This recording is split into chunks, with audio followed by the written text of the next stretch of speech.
Holy Spirit continues, the way out of seeing what you see is to stop believing in it. When you stop believing in it, it must fade. This is a tough one for people to practice. Again, I talk to people who say things like, when we're talking about letting go of judgment, they'll say things like, but what about, the people who abuse the innocent animals, or maybe there's something else that's their cause, and they see something in the world that is just so wrong that to judge it is actually right in their mind.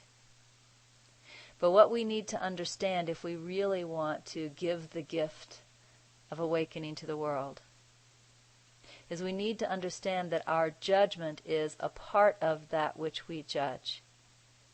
Our believing in illusion is what keeps the illusion strong. It is the letting go of that belief that allows the illusion to fade so we can see what is really there. So we really need to understand what our judgment is doing. Our judgment may feel righteous as we're judging people who are abusing innocent animals, but it is not righteous. It is a part of that which it judge. So we want to remember the gift we want to give to everyone. The gift we want to give to everyone is to take our part of making the ego out of the game. It's as if we're all sitting around with crayons and we are creating this cartoon story of the world along with all of its dramas and all of its pain and all of its pleasures, but we're creating this cartoon drama.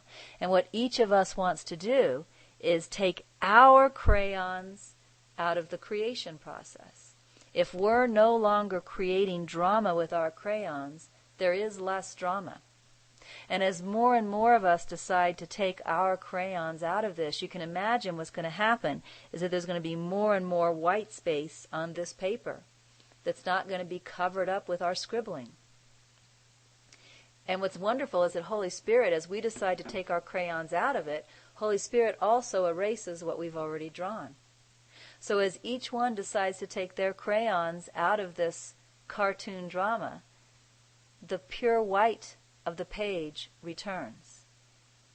And that's the answer, not some seemingly righteous judgment, but the letting go of that judgment. And if we remember the previous message that we read, we said that our job right now is to let go of every thought that separates me from my brother.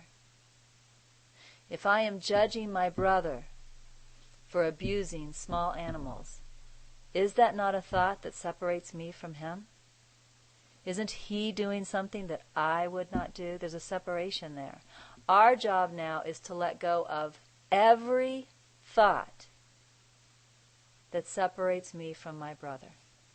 This is how we pick up our crayons.